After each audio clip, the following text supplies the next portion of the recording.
players and these people and analysts and coaches and all these other things, like people saying that TSM are having losing drafts, and you don't realize the damage that you can cause due to your own ignorance and incompetence when it comes to evaluating the game. And that's what makes me get so mad, is because a guy probably just lost his job because Reddit actually has their head up their ass and they think that they know what they're watching when they don't. It's so sick. It's so sick. It's so sad. It is so scary. Imagine.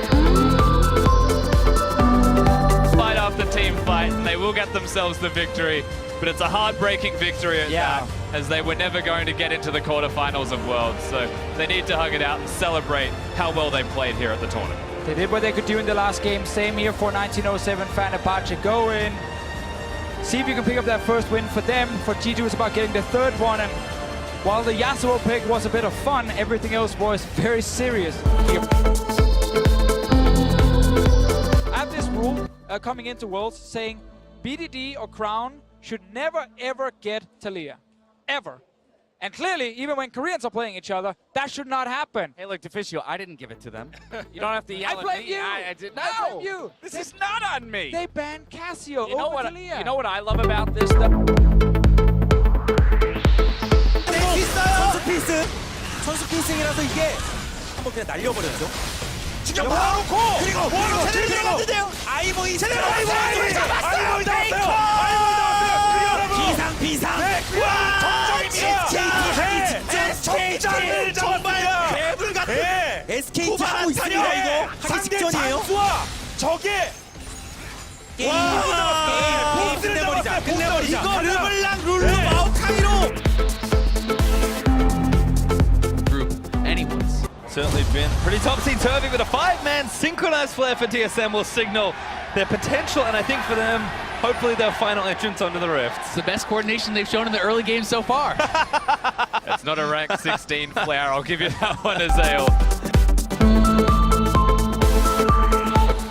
Gogus buys a couple of seconds, but there he goes. Blink gets a kill credit, and now it's Mako catching one last wave. Buying a few more seconds. iBoy spawning in 2, Clear Love in 6, but it doesn't even matter. Edward Gaming came so close, and they looked so good, and they were almost that third team in, but it is SK Telecom Team 1 with another.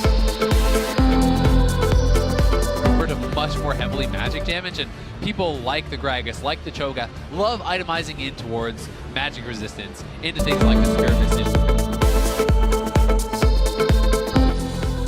Right now, it's not going to look at the Barons do another knock up there. I want to see his Shark this time is going to land, and there is almost no way out for him. Damage coming across, and yet they find the way. The heals come through, the barrier in as well. The Janus shield regardless. And now Zeb in the front line a little bit isolated. The burst damage coming across as Impact tries to come in as well. He's looking for On, and yes, the tank is gone already. Pulls him back in with a Gnar, then Dwallop there as well, and Jensen. Now Thresh is going to work again, especially when we see how the Misfits won based on Flash Wolves' mistakes. But to Kobe's point, I want to use our first replay to kind of illustrate that. 13 minutes around the Rift Herald. We see a misfire from the Flash Wolves. They're doing Rift Herald. Here comes the Rise ultimate. Teleports behind you. Not the personnel, kid. And immediately, like, how is this going to work? You're teleporting into a Cassiopeia? 100 times out of 100. We all had real-life question mark pings going down on the analyst desk after this one. It did not seem like even the Flash Wolves themselves were all on board with that. All right, let's see the AD carry standoff right here. Sven looks at Patton, looks him in the eyes, saying you can take this one. Bam, bam, hit each other, smack, smack, and everyone dies. Why are you play-by-playing? Because that's all I got, man. That was my one move I just used there. iBoy, how is it that you're able to play with so much confidence on the world stage? 所以艾薇，你今年作为一个新人来到世界的舞台上，你是怎么能够这么镇定，打到这么厉害呢？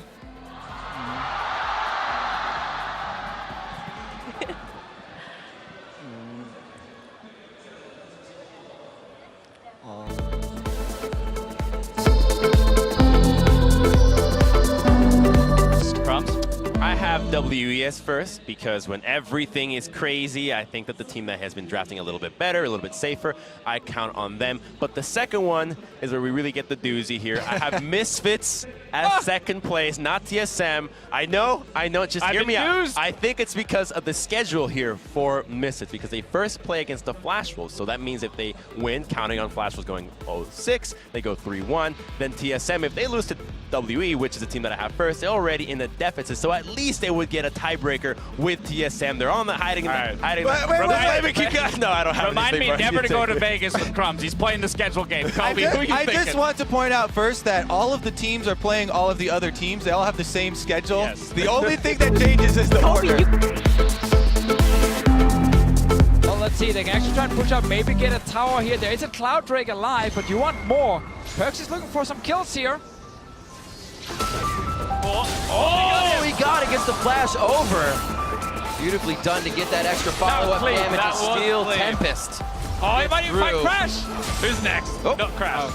No, that was just a good Trinket game. wall, Trinket. It looks like one Cloud9 ward on the map, down in the bottom by the river. Other than that, they're checking all the brush with their skill shots. They're just cautiously moving up. Okay, as many wards as wins for North America in week 2. Hey, they got 2 down there! Oh, they might win this game then! No, it's they've a got signal. 2 wins. It's amazing. We'll see what happens here. It's a portent of things to come. 700 gold difference. Decide. Xiaohu is taking the final words from Firefox before locking that pick in. Oh, And it's going to be the fade! Oh, we saw him coming the second. All of the AD carry bands came across. The crowd They're sure to fall, it feels like. Flashman's got a Mountain Drake in the replay there as well, so even easier to try and siege things up. Kasa just taking no damage, and Double getting shredded. He's dead already through the air. That's now Kasa going to leap in to try and end up Bjergsen with a decent ult, but he's going to go down to MM. So we're going to be doing a lot of shuffling probably until we can slot everyone correctly. C9, they slid in here at the end as SKT helped them out. Yep. Let's see where they end up. Team WE will be their matchup. And I actually think that's the most preferential draw possible for Cloud9. Still WE looking incredibly strong, but that is something that seems assailable. It feels like if Cloud9 play at their best, they may be able to have a chance. Bit of a traffic jam there. RNG's like, we'd like to play them. There it is. I want to confirm just for the viewers that this is correct. C9 versus WE, just so there's no confusion. Well, look at the late game, because I'm massively disagreeing with this. I think the draft is huge. If you tell me 55 minutes is a win condition, you've already lost when you started the game. Why?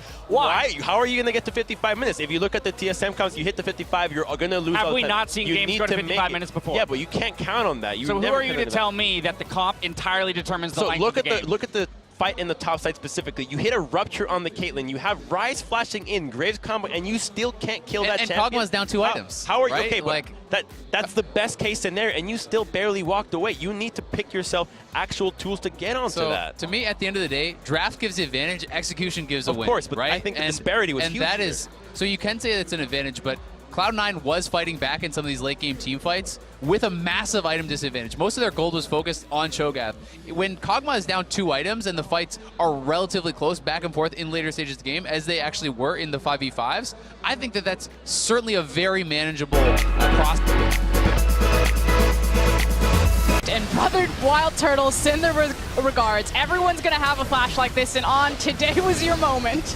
Oh, jeez. Well, Doublelift still has his flash from yesterday, so I don't know about that one. Oh, my God. But the biggest He's already dead, Dad. I'm so sorry. It was laying right there in front of me. I had to pick it up. But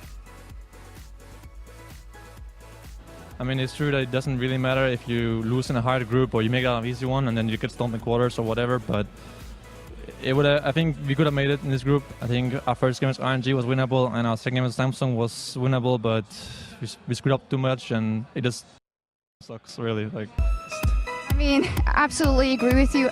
We're just going to move on in a second unless there's one thing more you want to say to the fans of G2 Army.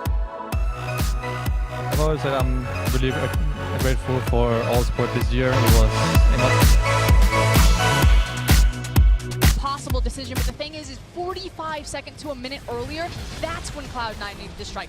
They needed to group up. They needed to force making a 5v5 when Bang didn't have his flash up and available. As soon as the Elder Dragon spawned, as soon as they had these big super creeps crashing in the top wave, the bot wave, SKT already had all of their cards set up.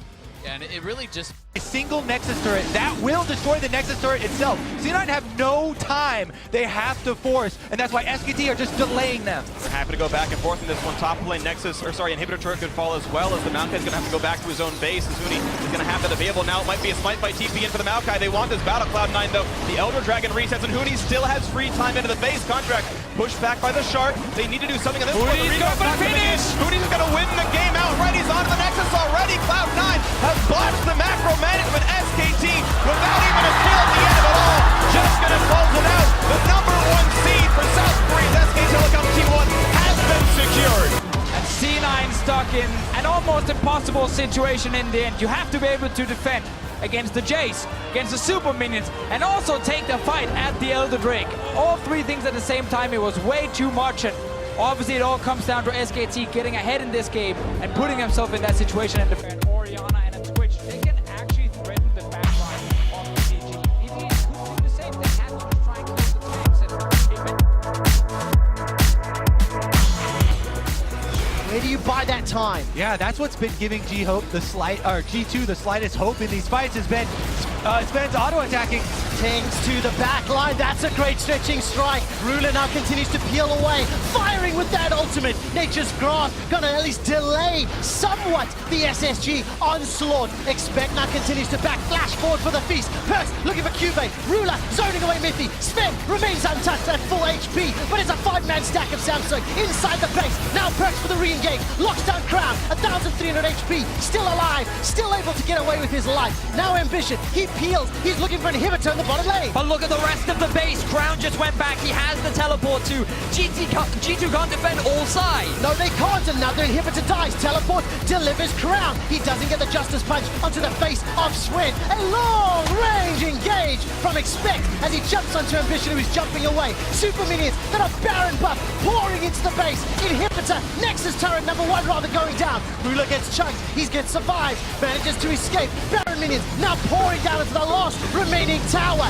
Another route. Rune Prison comes out. Sven doing his best to clear the wave. The tower still stands and the fight continues. You're a machine! Quick shot! But so are Samsung! They want to quarterfinals. They want to shut G2 down. And Samsung are not relenting. 2 minutes left on the Baron buff. They're waiting for those double supers to start pouring through. Ambition pulling entrance on the right side. Sven going full PvE mode. They get the block, but look at Rula on the flank. He's trying to go!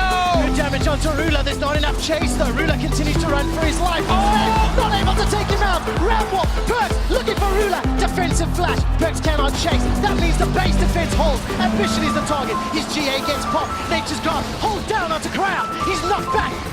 Nature's Grasp into the face.